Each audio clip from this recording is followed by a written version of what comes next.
Iniciando, havendo Deus antigamente falado muitas vezes e de muitas maneiras aos pais pelos profetas, nesses últimos dias a nós nos falou pelo Filho, a quem constituiu herdeiro de todas as coisas e por quem fez também o mundo, sendo ele o resplendor da sua glória, expressa imagem do seu ser, e sustentado todas as coisas pela palavra do seu poder.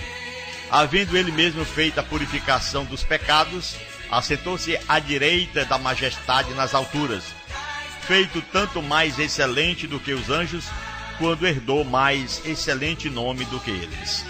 Glória a Deus. Até o versículo 4. Tá bom.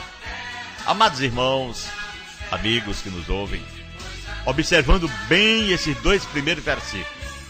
Havendo Deus antigamente falado muitas vezes e de muitas maneiras aos pais pelos profetas. Pelos profetas.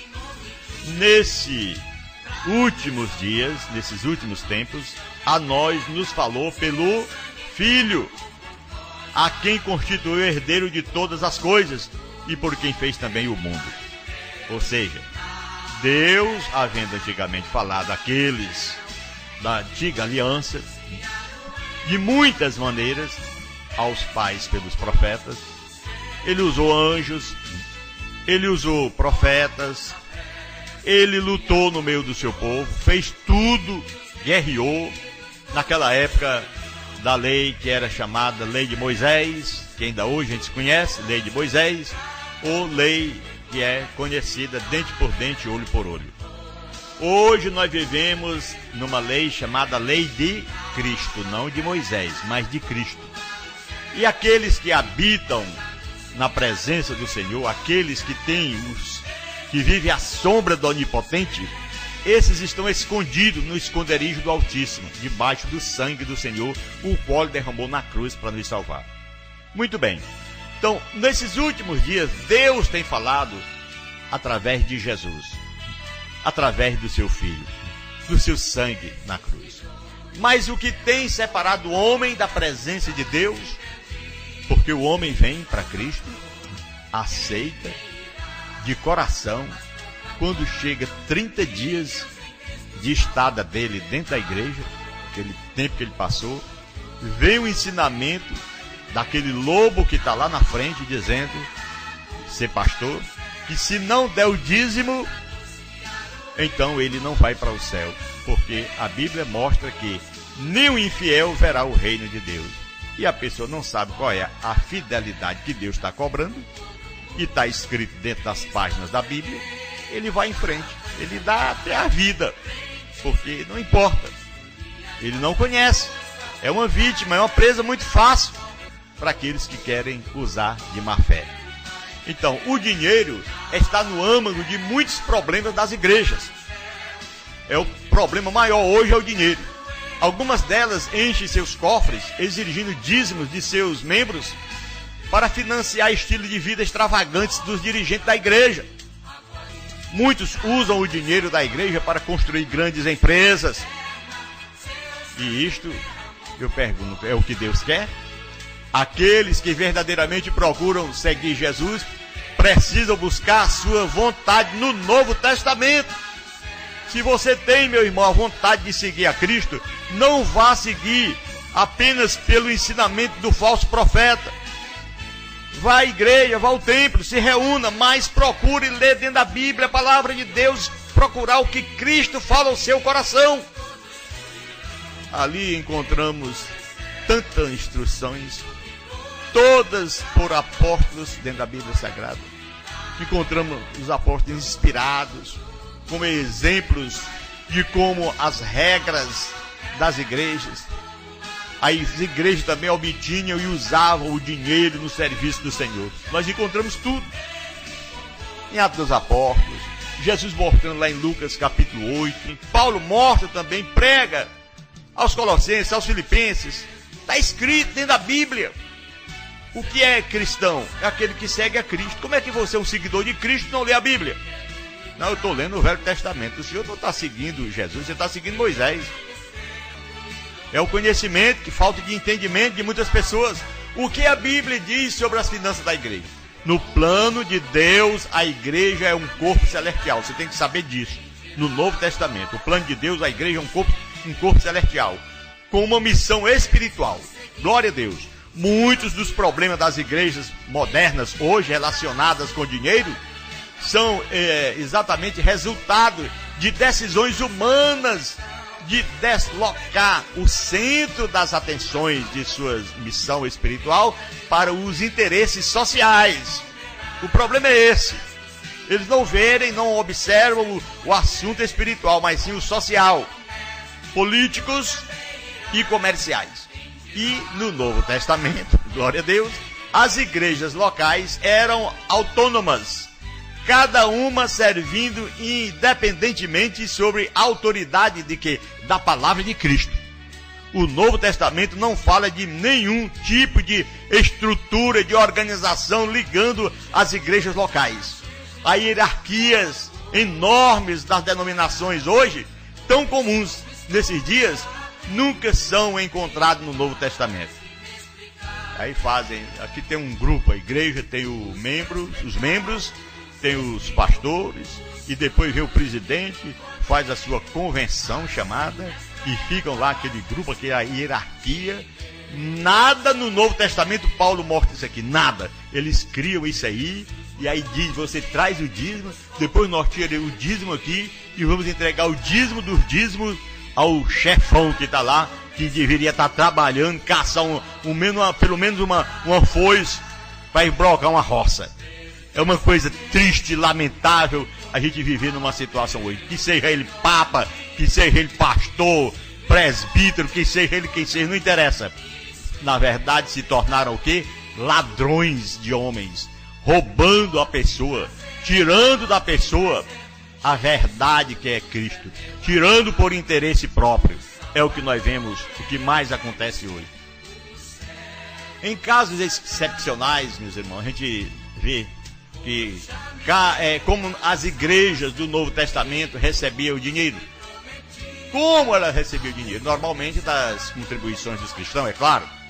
As igrejas geralmente recebiam o seu dinheiro de contribuições voluntárias dos membros. Quando diz a palavra exatamente lá em 1 Coríntios 16, como eu falei agora há pouco, 1 ao versículo 2, que diz: quanto à coleta para os santos, fazei vós também quando ordenei as igrejas da Galácia. No primeiro dia da semana, cada um de vós ponha em parte em casa, conforme a sua prosperidade, e vá juntando para que se não faça coleta quando eu for. Paulo dizendo, olha, vocês peguem o dinheiro, ajuntem aí, preparem para quando eu for. Pois nenhuma necessidade havia entre eles, porquanto os que possuíam terras e casas vendiam seus pertences e traziam os valores correspondentes e depositavam sobre os pés dos apóstolos. Então se distribuía a qualquer um à medida que alguém tinha necessidade. Atos capítulo 4, versículo 34 ao 35. Isso era para dar para os irmãos, era para a igreja, não era para o pastor não. Eles entregavam aos apóstolos, os apóstolos distribuíam entre os irmãos. É o modelo da igreja do Senhor. E essa igreja que você contribui com o dízimo e o pastor compra carro novo, a sua vida extravagante, a sua vida social, dentro da sociedade, coisas boas, família bem estruturada e você morrendo de fome. E isso é de Deus? Pare para pensar, meu irmão. Isso é de Deus? Paulo ensinou isso? Jesus ensinou isso, meu irmão? Paulo ensinava que os cristãos deveriam dar voluntariamente e com alegria. Cada um contribua segundo propôs no coração, não com tristeza ou por necessidade, porque Deus ama o que dá com alegria. 2 Coríntios 9, 7. Ou seja, você dava, o irmão dava, ou qualquer pessoa que doava aquela situação ali, uma oferta, é porque é bíblico. Quanto mais você doar a sua oferta de coração, mais Deus te abençoa.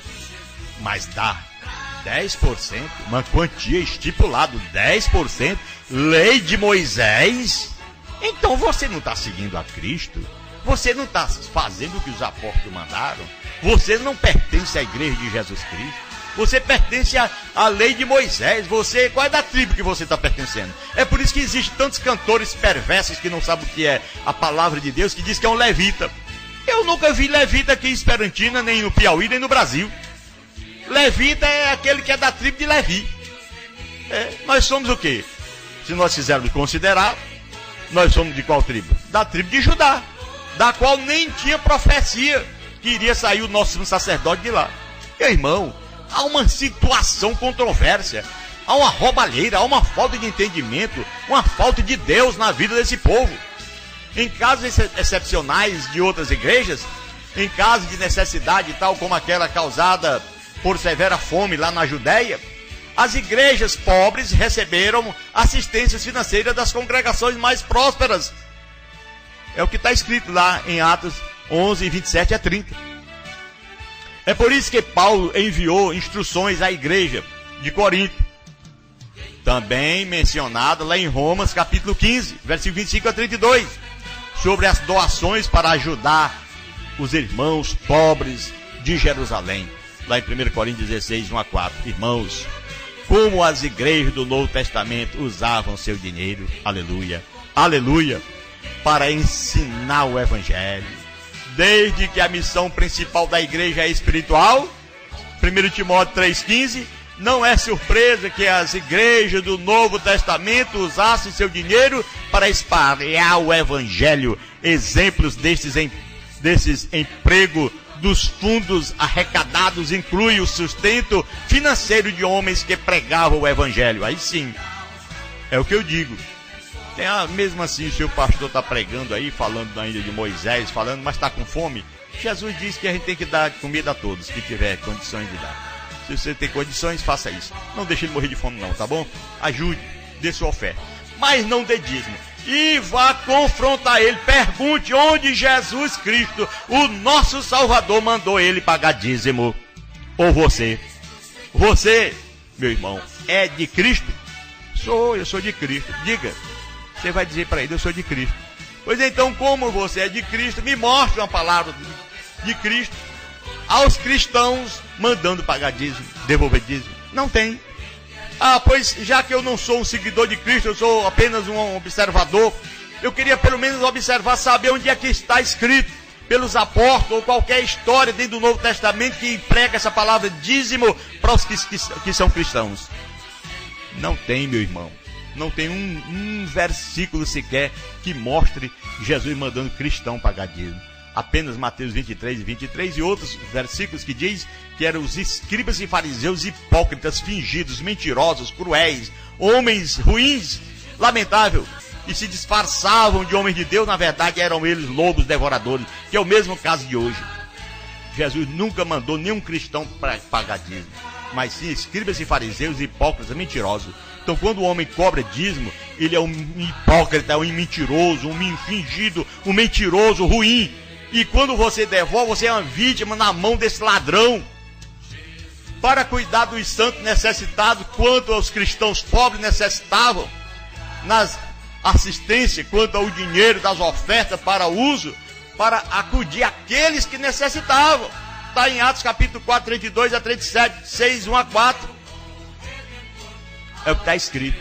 Nós não temos nenhum registro dentro da palavra de Deus que esteja, portanto, autorizando, que tenha autorização para cristãos, aqueles que são de Cristo, pagar ou devolver dízimo.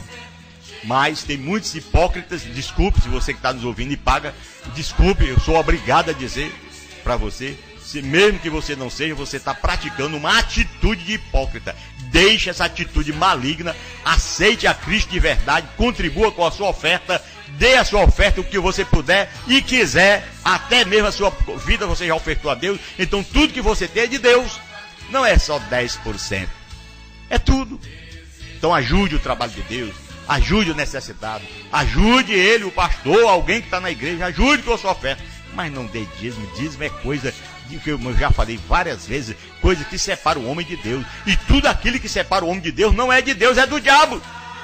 Você está dizendo que o dízimo é do diabo? Meu irmão, o que está escrito é que antigamente os homens fizeram uma arca para se salvar do dilúvio. Pronto, era de Deus. Agora vá fazer uma arca para salvar do dilúvio hoje. Isso aí não é de Deus, é do diabo, é seu. É uma questão sua. É assim a mesma coisa do dízimo. O dízimo é uma coisa do inimigo hoje, não tem nada a ver com as coisas de Deus. Deus, nosso Senhor Jesus, diz: de graça receber, de graça dai. Mateus 10:8. Ele não mandou pagar dízimo. Como é que Jesus diz uma coisa e você vai fazer outra? Como é que Jesus diz: eu sou o caminho, a verdade e a vida, você vai seguir a Malaquias, vai seguir a Moisés? Então você não é de Cristo. Essa é a grande verdade. Você está sendo uma vítima, você está sendo enganado. Abra os seus olhos, abra o seu entendimento, seja uma pessoa abençoada, seja uma pessoa de Deus. Desde que a Bíblia registra tudo o que precisamos saber para servir a Deus, de modo aceitável, conforme 2 Pedro 1:3 e outros versículos, então aqueles que hoje procuram servir ao Senhor, praticarão somente o que é autorizado no Novo Testamento. Mas os fiéis precisam contentar-se em fazer a obra de Deus à maneira de Deus. Nossa missão não é ajuntar grandes riquezas ou construir enormes organizações. Nossa missão é servir a Jesus e mostrar aos outros como fazer o mesmo. Os verdadeiros cristãos não estão interessados em competir com o mundo, mas simplesmente procuravam eles agradar a Deus. As igrejas que seguem o modelo do Novo Testamento receberão seu dinheiro e contribuições voluntárias aos cristãos, elas sempre estarão prontas para servir. Nos casos em que há muitos irmãos pobres do que as congregações é capaz de ajudar, elas podem também receber assistência uma das outras, ajudando. A principal missão da igreja sempre está e será espiritual, está acontecendo hoje de uma forma espiritual, alcançando os perdidos e edificando os servos e salvos para Deus. Os recursos financeiros da igreja serão usados para cumprir a sua missão de proclamar a pura mensagem do Evangelho. Quando há casos de necessidade entre os discípulos, a igreja pode usar o dinheiro ofertado para dar assistência aos necessitados. Quando as igrejas mais prósperas têm mais, sabem de tais necessidades daquelas congregações mais pobres, é obrigatório, é necessário fazer isso. As igrejas da Galácia, da Macedônia e Acaia fizeram o mesmo, ou seja, enviaram dinheiro para ajudar seus irmãos mais pobres. 1 Coríntios 16, 1 e 2, 2 Coríntios 8, 1 a 4, 9, 1 a 2, está escrito. Já examinamos o modelo executado nas Escrituras e o que se nota é que as igrejas de hoje estão autorizadas a receber e usar seu dinheiro no modo que as igrejas do Novo Testamento fizeram. Tinham permissão de Deus para fazer. Então faça isso. Aqueles que vão além da palavra de Cristo para fazer o que não foi autorizado, pecam contra Deus, contra Cristo. 1 Coríntios 4 e 6, 2 João, versículo 9. Em resumo, meu irmão, basta dizer que podemos fazer o que Deus permitiu e nada mais. É o que está escrito. Mas há uma situação lamentável. A situação é que as pessoas se fazem de tontas, de loucas. Como eu disse agora, né? Eu sou até inteligente, mas nessa parte do dízimo eu não entendo. Por quê? Porque você não recebeu o Espírito de Cristo. Você recebeu o Espírito maligno. Irmãos, será possível, meu irmão, exigir dízimos? Muitas igrejas pregam que o dízimo, para as informações sobre a prática do dízimo, diz lá, é que, não, você tem que ser abençoado. Traga seu dízimo e receba a bênção de Deus. Meu irmão, isso é a maldição. Traga sua oferta, dê para Deus de coração, que Deus do seu coração, entregue e seja abençoado. Deixe de ser uma pessoa tonta, tola. Dízimo já foi do passado, a arca também foi do passado, circuncisão foi do passado, matar as pessoas como matavam antigamente no ministério de Moisés, que iam lá, arrebentavam, tomavam de espólio, também foi passado, sacrifício de animais também foi passado. Hoje o sacrifício que permanece é o de Cristo na cruz do Calvário, que morreu por mim, por você e por todos aqueles que nele crê. O fim da lei é Cristo para a justiça de todo aquele que nele crê. Então, resumindo, havendo Deus antigamente falado muitas vezes e de muitas maneiras aos pais pelos profetas, pronto, passou. Agora, nesses últimos dias, ele fala pelo Filho, a quem constituiu o herdeiro de todas as coisas e por quem fez todas as coisas. Deus, nosso Senhor, quer que a gente siga os passos de Jesus. Ultimamente ele está falando por Jesus. Quem é Jesus? É o Verbo que se fez carne e habitou entre nós. No princípio era o Verbo, e o Verbo estava com Deus, e o Verbo era Deus. Está escrito. Então, lá em João, capítulo 1, versículo 1 em diante. Então, Jesus Cristo é o Verbo, Jesus Cristo é o Novo Testamento, Jesus Cristo é a palavra, Jesus Cristo é Ele que veio enviado do Pai para dizer: eu sou o caminho, a verdade e a vida, ninguém vem ao Pai senão por mim. Então vamos seguir a Cristo. Seguir outro por quê? Não, eu estou seguindo a Cristo, mas eu tenho que pagar o dízimo. Então você está seguindo Malaquias. Nada de seguir a Cristo, nada. Quem segue a Cristo obedece a Cristo. Ele é o caminho que nos conduz às mansões celestiais. Quem segue Malaquias está seguindo o Velho Testamento, está seguindo a ignorância, seguindo a falta de Deus no coração, a falta de amor, a falta do Espírito Santo. Eu posso te dizer, quem segue Malaquias hoje não segue Jesus. Jesus mesmo disse: a lei e os profetas duraram até João. Daqui para frente se emprega força para entrar no reino dos céus. Não tem essa de dizer: não, a lei e os profetas acabaram. Não, eu estou seguindo Malaquias. Pois continue. Vá à contramão. Vá na contramão da verdade que você chega lá. Chega onde? Lá no inferno. Que seja pastor, cobrador de dízimo, que seja pagador de dízimo, não importa.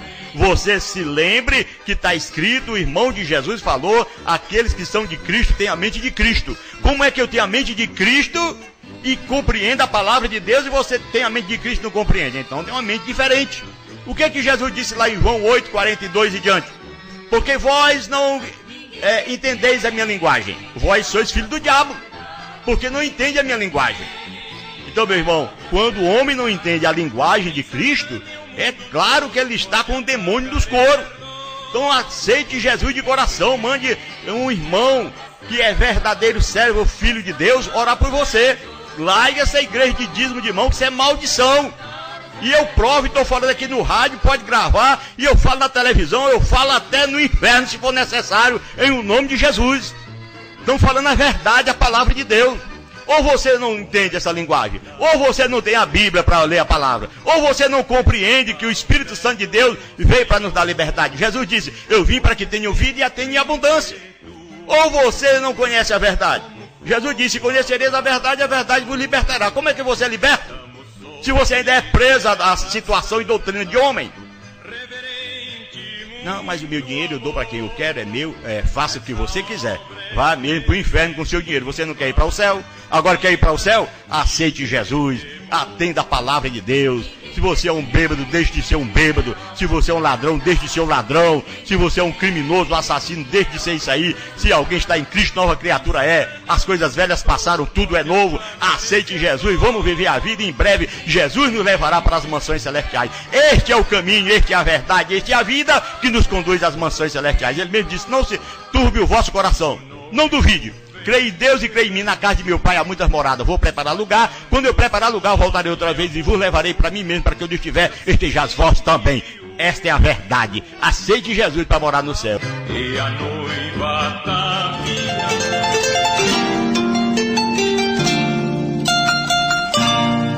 Ó Santo Deus de Israel, tenha misericórdia, meu Pai, daqueles que estão nos ouvindo, que ainda estão ligados à velha lei, Senhor. Liberta esse povo, Senhor.